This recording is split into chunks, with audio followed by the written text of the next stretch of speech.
Assalamualaikum warahmatullahi taala wabarakatuh. Alhamdulillah. Alhamdulillahirabbil alamin. Salatu wassalamu ala asyrafil anbiya'i wal mursalin wa ala alihi wa sahbihi ajma'in. Bersyukur kita kepada Allah Subhanahu wa taala diberi rahmat dan nikmat. Allahu akbar, terlalu banyak. Terutama nikmat iman. Kita boleh beribadat dengan sempurna. Ya Allah, terimalah ibadat puasa kami dengan yang sebaik mungkin, ya Allah. Itulah yang penting kepada kita. Dan kita berusaha bersungguh-sungguh supaya ibadat kita dapat diterima dan tidak ditolak oleh Allah Subhanahu Wa Taala. Allahu Akbar. Good of the day bersama dengan Atuk hari ini. Cinta dunia itu menyebabkan orang itu susah hati, stres.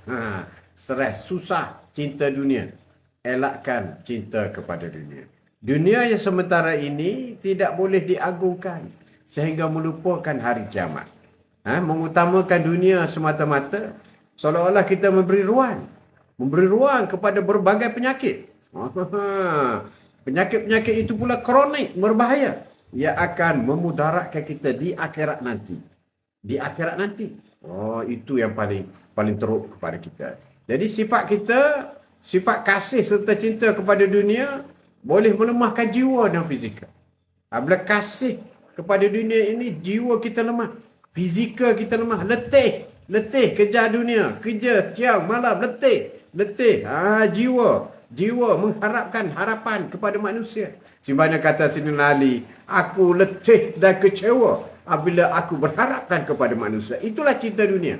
Tapi aku tidak pernah kecewa bila berharap kepada Rabbi Allah Subhanahu Wa Taala. Jadi jiwa kita akan menjadi letih jika sifat kasih serta cinta kepada dunia yang mempunyai kesan mendalam kepada kehidupan manusia. Mereka juga terancam di akhirat seperti firman Allah SWT yang bermaksud. Barang siapa yang menghendaki kehidupan dunia dan perhiasannya, nescaya kami berikan kepada mereka balasan pekerjaan mereka di dunia dengan sempurna dan mereka di dunia ini tidak akan dirugikan. Di dunia tidak akan dirugikan. Itulah orang yang tidak akan memperolehi apa-apa di akhirat kecuali neraka. Allahu Akbar. Dan lenyaplah di akhirat itu apa yang telah mereka usahakan di dunia ini. Sia-sialah yang telah mereka kerjakan. Mencari kesempurnaan, terlalu cinta kepada dunia, Allah akan berikan. Sebab Allah itu bersifat Ar-Rahman. Ar-Rahman kepada orang kafir, kepada orang yang menentang Allah, kepada orang yang ingkar kepada Allah pun Allah berikan, sebab itulah sifat pemurah Allah SWT. Tapi kau tunggu, balasnya ialah neraka jahanam. Jadi kebenaran perkara itu pernah diungkapkan oleh tokoh-tokoh besar mengenai bahawa kasih kepada dunia adalah punca segala kejahatan. Kasih kepada dunia punca kepada segala kejahatan. Nauzubillah min zalik. Kasih kepada dunia punca kepada segala kejahatan. Kasih kepada wanita yang melampaui, itu juga kasih kepada dunia. Sanggup kamu membunuh. Kerana apa? Kerana fall in love. Jatuh cinta. Kerana harta, sanggup bunuh. Itu yang dikatakan cinta dunia. Kerana harta, kau sanggup membunuh. Sanggup putus keluarga. Itu yang dikatakan cinta dunia. Cinta dunia ni bukan semata-mata kita nak tak dapat. Bukan. Kadang-kadang sesuatu pergaduhan itu berlaku kerana harta. Itulah cinta dunia. Kadang-kadang sesuatu itu deki-berdeki berlaku kerana apa? Kerana berebut nak naik pangkat. Itulah cinta dunia. Cinta dunia. Jadi itulah. Orang yang cinta dunia, maka itulah punca segala kejahatan.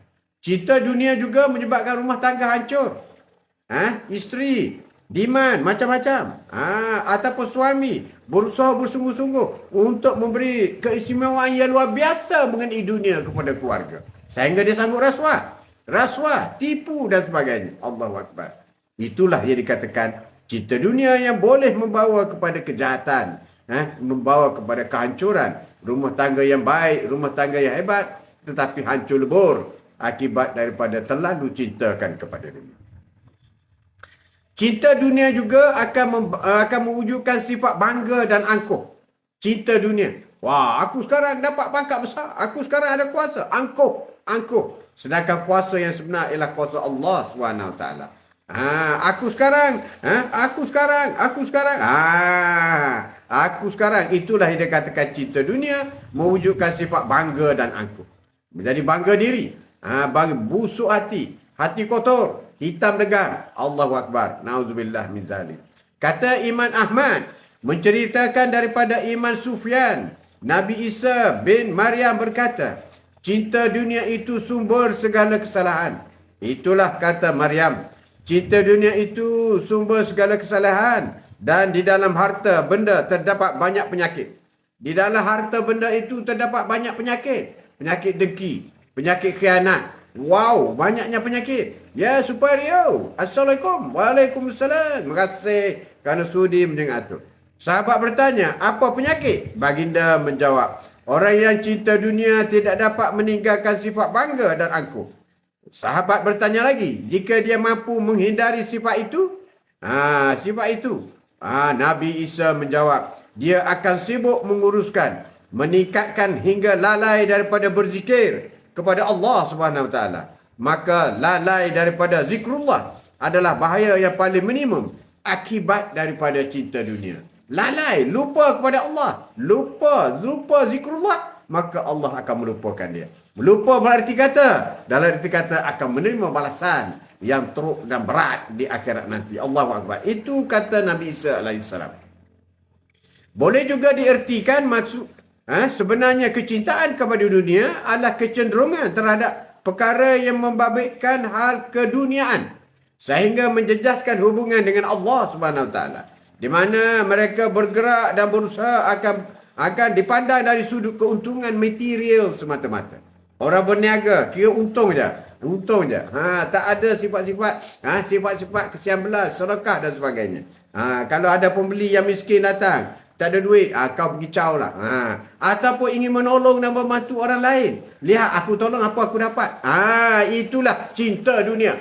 Cinta dunia. Kesannya adalah menyimpang terhadap segala hukum agama, di mana halal dan haram tidak dipersoalkan lagi, sehingga perkara dilarang menjadi kebiasaan dalam kehidupan. Ia juga seolah-olah menanam bibit permusuhan sesama insan akibat penipuan, penindasan, penganiayaan terhadap insan yang lain. Itulah cinta dunia.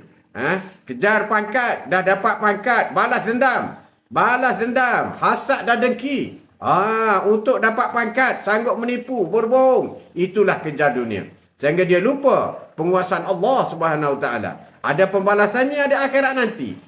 Setiap apa yang kamu lakukan di dunia akan disoal dan dijawab di akhirat nanti. Ini amat dilarang agama. Baginda Rasulullah SAW mengingat kita melalui sabda, wahai manusia, bertakwalah kepada Allah Subhanahu Wa Taala. Janganlah kamu menganiaya sesama kamu. Setiap penganiayaan antara kamu akan diadili di akhirat nanti. Akan diadili. Judgment Day. Malik Yaumiddin. Akulah akan menguasai hari akhirat. Dialah yang menguasai. Tuhan yang menguasai hari akhirat. Jangan bangga di dunia. Umur dah 70, 80 dah. Tak lama dah. Umur Rasulullah 63 je. Jadi, jangan kuat menipu, berbohong. Kerana itu merugikan. Ketika keturunnya ayat surah Asy-Syura yang bermaksud, nasihatlah keluargamu yang terdekat. Nasihatlah keluargamu. Kalau jumpa dalam keluarga kita yang terlalu kejar dunia bermakna lupa akhirat. Aku tak sempat nak solat, ada meeting. Itu kejar dunia lah tu. Liza Bukhari. Assalamualaikum. Waalaikumsalam. Kejar dunia. Jom kita pergi. Sekarang dah nak solat ni. Tak apalah, nanti kita solat kemudian. Itu kejar dunia lah tu. Allahu Akbar. Baginda Nabi Muhammad SAW mengumpulkan keluarganya daripada Bani Hashim dalam satu jamuan. Pada penghujung jamuan itu, baginda bersabda, sesungguhnya seseorang tidak akan menipu keluarganya.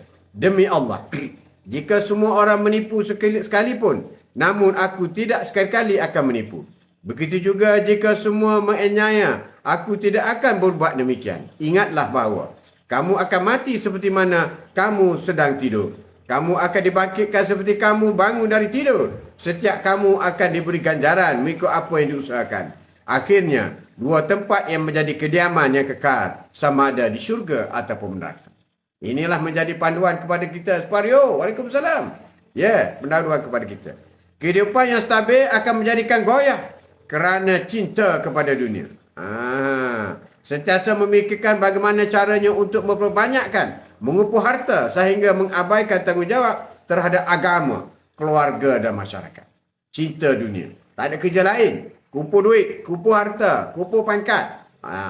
Itulah cinta dunia. Sehingga tidak ada niat nak kumpul, tidak ada usaha nak kumpul pahala untuk dibawa bekal ke akhirat. Tu, tak buat video bertukar dah ke? Buat lagi. Tapi tak upload di sini. Tak upload. InsyaAllah akan upload kalau nak. Discard. Yeah, discard di room. Discard dromi. Nama kau. Kehidupan yang stabil akan menjadi goyah kerana cinta dunia. Kehidupan yang aman, damai akan menjadi goyah apabila cinta dunia. Cinta dunia. Sepatut duit cukup. Duit cukup boleh pergi umrah ataupun haji. Tapi pergi melancong ke Tokyo. Pergi melancong dulu. Tak pergi di Mekah dan Madinah. Itu yang dikatakan mengutamakan dunia. Mereka akan menghadapi masalah sampingan yang sentiasa mengetahui sebuah kehidupan. Bila orang yang kejar kepada dunia, maka dia akan menghadapi berbagai masalah. Sabda baginda SAW, sesiapa yang cenderung kepada dunia akan menghadapi 4 masalah. Orang yang cenderung kepada dunia akan menghadapi 4 masalah. Pertama, masalah kegusaran dalam perbanjangan. Gusar, resah dan gelisah. Kesibukan yang tiada kesempatan, sentiasa sibuk. Bapaknya sibuk, maknya sibuk. Sibuk. Kekayaan yang tidak dapat dicapai. Sentiasa tak cukup dengan kekayaan. Rumah besar tak cukup, kereta 10 tak cukup lagi. Dan nikmati serta angan-angan yang panjang tanpa kesudahan. Wow, kita kena ada master plan. Kita kena ada rancangan 10 tahun, 20 tahun, 30 tahun. Bagaimana kita nak mengurus harta kita. Bagaimana kita nak menambah harta kita. Itulah perangai orang cinta dunia. Ya Noliza, lebihkan bekalan akhirat berbanding bekalan dunia. Dunia ya pinjaman. Dah mati semua kita akan ni. Betul sekali. Terima kasih. Kerana rakan-rakan join Quote of the Day bersama dengan Tok hari ini. Sembang-sembang pagi hari ini, orang yang kejar dunia, maka dia akan sentiasa berada dalam kesusahan. Kejar dunia akan membuatkan perasaan hasad dan dengki. Hancur umat. Apabila kejar dunia. Apabila rakyat atau negara atau komuniti atau dasar kerajaan yang mengarahkan kejar dunia, maka tunggulah kehancuran. Hancur negara ini. Kesatuan umat akan hancur lantaran kecenderungan manusia kepada dunia. Apabila manusia cenderung saja, maka negara akan hancur. Apalagi kalau manusia berlumba-lumba, bertukar lumba, dengki-mendengki, tipu-menipu. Wow, kalau selagi boleh potong. Na'udzubillah min zalik. Penyakit hasad dengki dan pemusuhan timbul kerana masing-masing mengambil sikap mementingkan diri tanpa memikirkan orang lain. Baginda SAW menyenaraikan perpecahan berbagai kesan kepada cinta dunia. Sabda Rasulullah, berhati-hatilah kamu dengan penyakit umat yang datang kepada umat sebelum kamu, iaitu hasad dan dengki dan permusuhan. Kedua-duanya akan merosak dan memusnahkan agama kamu. Itulah pesan daripada Rasulullah SAW. Kerosakan akan terus berlaku apabila hati manusia sudah tidak dapat dikawal lagi. Kerosakan akan berlaku setelah hati manusia tidak dapat dikawal lagi. Berbohong dianggap satu jawapan yang biasa. Berbohong dianggapkan satu amalan yang biasa. Hancurlah negara jika ada pemimpin yang seperti ini. Kejar dunia, hati selalu kusut. Semua dibuat serba tak kena. Betul, Noliza. Betul. Kancah peperangan saudara di bumi umat Islam dapat lihat sehingga mengubarkan banyak jiwa seagama saudara. Inilah faktor mengundang kehinaan terhadap umat Islam sehingga dianggap pencetus kekecauan serantau. Pergaduhan, perpecahan. Aku saja yang betul, engkau tak betul. Parti aku betul, partiku tak betul. Habislah. Penyakit ini Ibnu Taimiyah menyebut Terkadang sifat buruk ini tercetus daripada perasaan tidak puas hati yang sering bertapak pada diri seseorang. Dan terkadang ia wujud tanpa disedari. Ia melahirkan sifat benci dan tidak senang terhadap apa saja kebaikan terhadap orang yang tidak disukai. Penyakit ini adalah penyakit paling lama wujud dalam sejarah manusia. Iblis mendapat laknat dan kemurkaan daripada Allah Subhanahu taala disebabkan akhirnya penyakit itu diwarisi oleh kaum muslimin sehingga ke hari ini, sehingga ke kiamat. Fakta itu dikuatkan oleh firman Allah Subhanahu taala yang bermaksud, dan berkatalah iblis, aku sekali-kali tidak akan sujud kepada manusia yang dicipta dari tanah, lumpur yang hitam. Keluarlah kamu dari syurga kerana kamu terkutuk, kutukan yang berpanjangan sehingga ke hari kiamat. Iblis kerana tidak memperakui Nabi Adam AS, maka dia dihalau oleh Allah Subhanahu taala daripada syurga. Iblis ini antara orang yang paling alim berada di syurga, tapi kerana tidak mengikut perintah Allah, Allah memerintah tunduk kepada Adam, dia tidak tunduk dan dia nyah daripada syurga dan akan dimasukkan dalam neraka sehingga ke hari kiamat. Cuma dia minta, ya Allah, berilah aku hidup selama-lamanya, tak mati, tapi akan hancur dibakar oleh dalam api neraka nanti. Allah Subhanahu taala juga merakankan mengenai peperangan yang tercetus di antara kumpulan Aus dan Khazraj sebelum kedatangan Islam. Apabila datangnya Islam, mereka bersatu berkasih sayang sehingga mengundang perasaan dengki dengan Yahudi. Akhirnya Yahudi kembali berusaha melalui Syas bin Qais untuk mencetus kembali permusuhan dengan mengungkitkan sejarah Islam. Namun baginda SAW berjaya memulihkan keadaan dengan sabda baginda, apakah isu lama telah kembali sedangkan aku berada di sini? Tinggalkan perkauman, sekarang kamu semua telah disatukan oleh Islam. Tinggalkan perkauman, kamu telah disatukan oleh Islam. Siapa yang berbawa perkauman dalam sesama Islam, maka dia telah menentang ataupun dia telah membelakangkan sunnah Rasulullah SAW. Di sinilah letaknya kunci kesatuan umat, di mana agama adalah panduan dan formula yang terkesan, yang berkesan bagi merealisasikan kecenderungan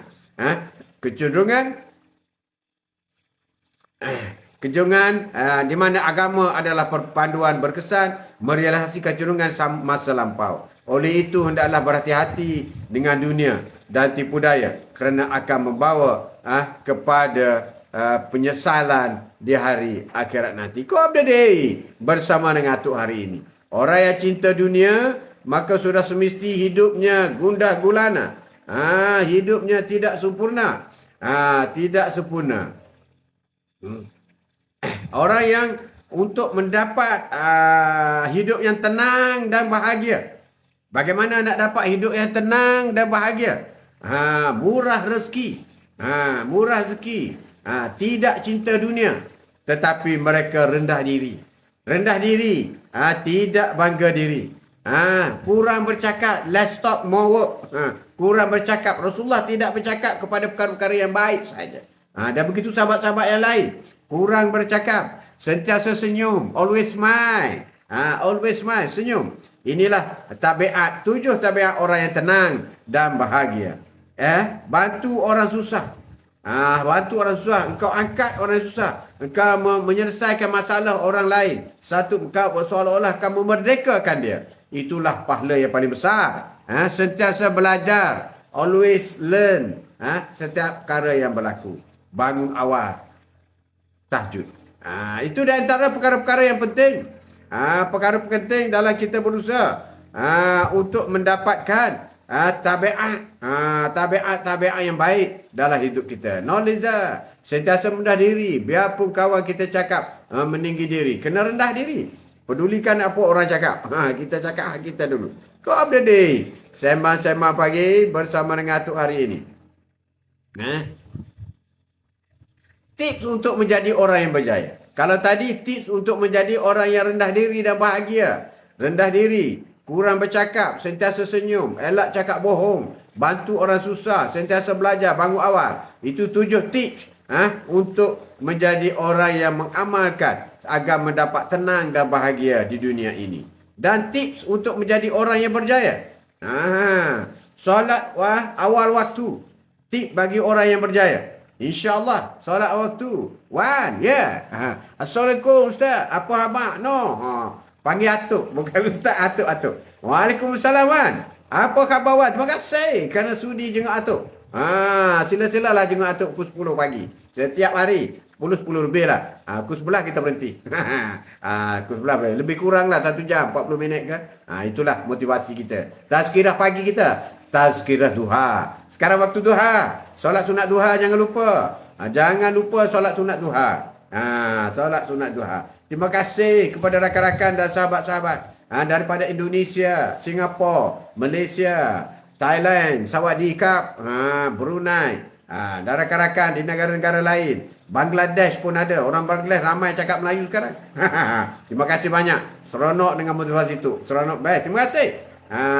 Wan, jangan lupa subscribe YouTube Atuk. YouTube Atuk ni, Atuk masukkan ni. Haji Mat Atuk. Wan, subscribe Haji Mat Atuk. Jadi video ini Atuk upload di YouTube. Sebab di TikTok dia tak panjang. Dia 60 second saja. Jadi biasanya yang tazkirah ataupun taklimat duha panjang, panjang. Jadi kena itulah. Okey, tips untuk menjadi orang yang berjaya. Sebelum itu, baik tu, nanti subscribe. Terima kasih. Okey, sebelum itu sebelum kita sambung, ya Gigi, Assalamualaikum tu. Hai Gigi, Assalamualaikum warahmatullahi taala wabarakatuh. Terima kasih. Salam duha tu. Ya, salam duha. Terima kasih. Okey, sebelum itu, sebelum kita lupa, kita baca dulu surah Al-Fatihah. Sepenuh bulan Ramadan ini banyak pahalanya dan kita niat pahala Al-Fatihah itu disampaikan kepada Rasulullah, keluarga sahabat baginda, kepada keluarga kita, kepada ibu bapa, ayah kita, diri kita, isteri, suami, anak-anak, jiran-jiran, rakan-rakan cook of the day, dan muslimat, mukmini, mukminat, supaya menerima pahala Al-Fatihah yang kita akan baca bersama ini. Al-Fatihah. Bismillahirrahmanirrahim. Alhamdulillahirabbil alamin. Arrahmanirrahim. Maliki yaumiddin. Iyyaka na'budu wa iyyaka nasta'in. Ihdinas siratal mustaqim. Siratal ladzina an'amta 'alaihim ghairil maghdubi 'alaihim waladdallin. Amin. Insya-Allah. Wan, tak pernah solat duha tu. Okey, macam ni. Okey, ini yang dikatakan hidayah, Wan.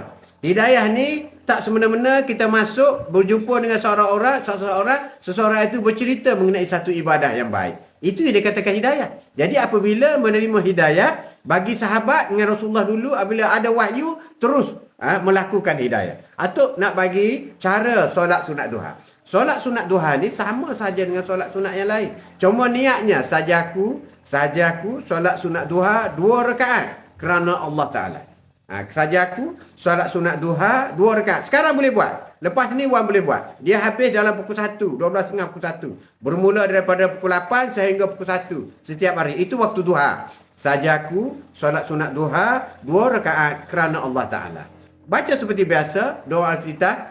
Doa Al-Fatihah kalau baca, tak boleh baca pun tak apa. Kemudian jangan lupa baca Al-Fatihah. Sebab itu bacaan wajib dalam solat. Tak ada baca Al-Fatihah, maka solat itu tak sah.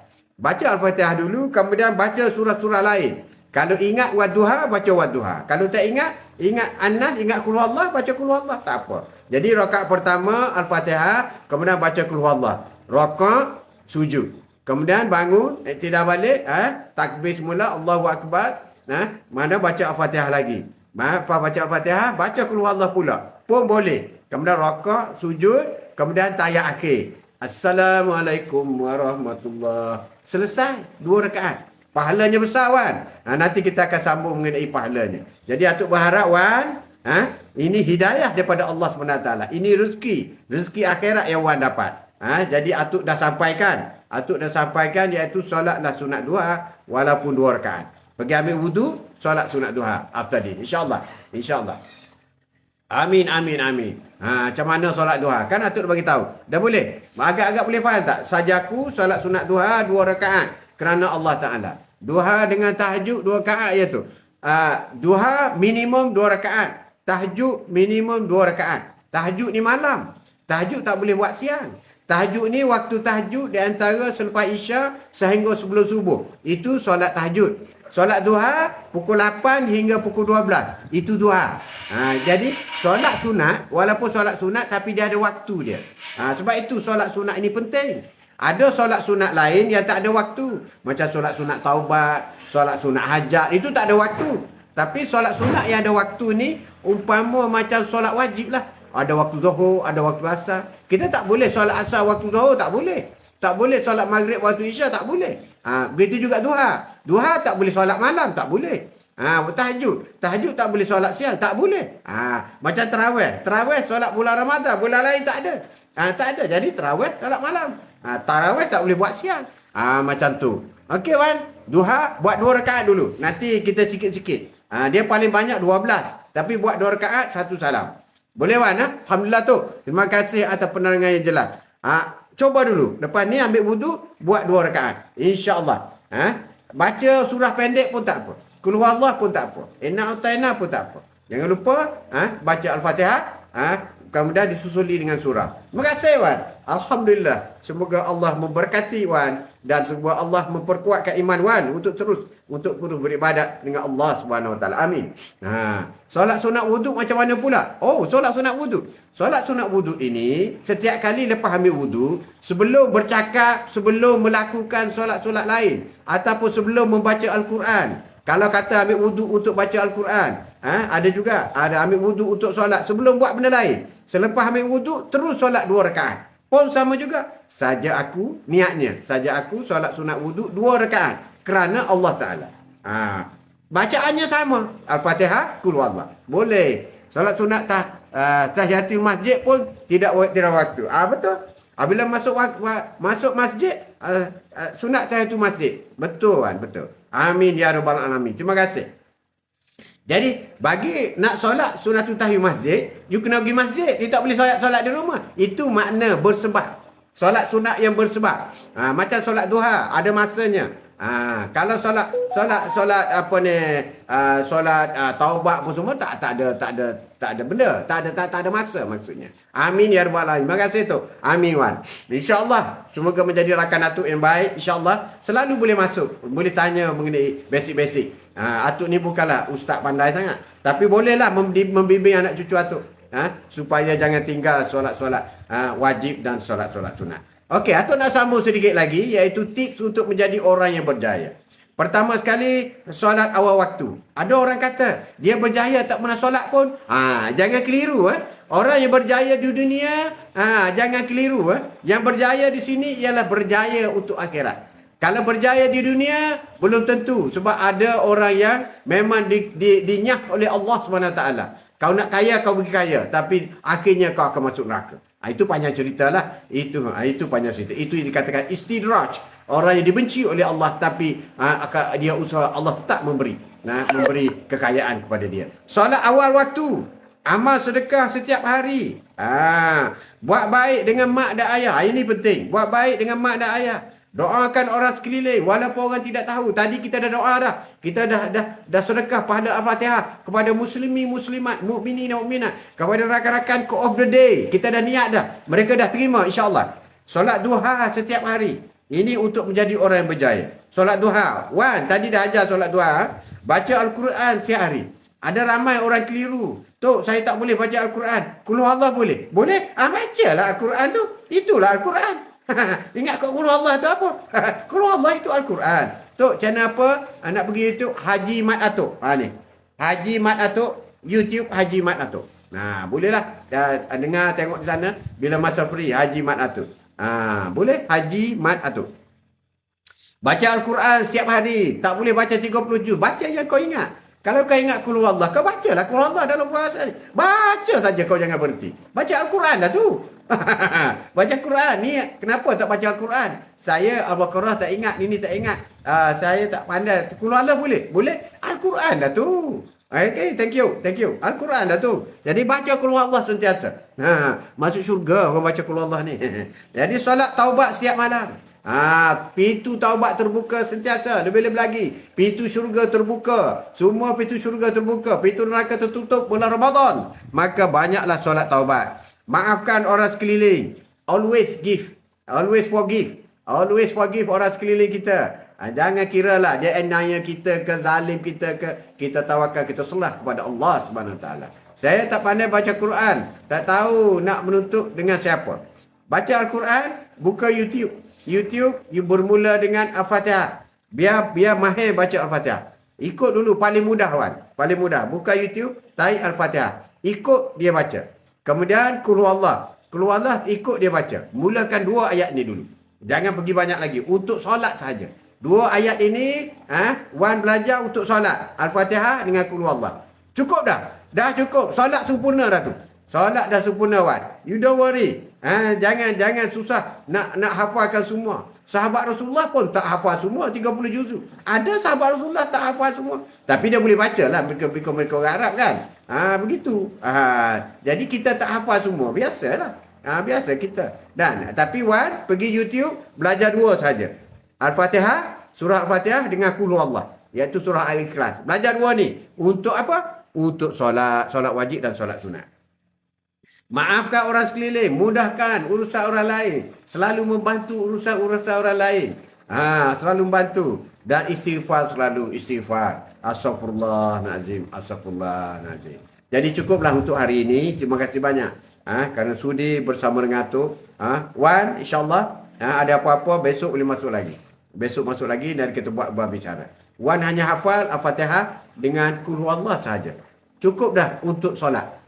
Untuk solat. Tapi kena baca juga tahiyat akhir. At-tahiyatul mubarakatus salawatut thayyibatu lillah. Tahiyat akhir. Taik dalam YouTube tahiyat akhir. Apa dulu yang ni? Kemudian masuk ruangan Atuk besok setiap pagi. InsyaAllah kita bawa berbincang. Jangan malu, jangan segan. Berbincang. Kita nak semua. Kita ni rakan-rakan kita semua Atuk nak masuk syurga. Kita tak kedekut masuk syurga. Syurga tidak akan sempit walaupun semua orang masuk syurga. Ini akhirat dia lain daripada dunia. Kalau dunia pergi interview jawatan cikgu, semua orang pergi senyap-senyap. Sebab apa? Sebab jawatan tu ada sikit, ada 10 je. Nak minta 1000 orang. Tapi syurga tak ada masalah. Siapa pun boleh. Orang kaya boleh, orang miskin boleh, orang susah boleh, pakat rendah boleh, pakat tinggi boleh, tak ada pakat boleh. Semua boleh. Janjinya solat jangan tinggal. InsyaAllah. Sekian. Wabillahi taufiq wal hidayah. Assalamualaikum warahmatullahi taala wabarakatuh. Wallahu a'lam. Terima kasih. Sallallahu ala Muhammad.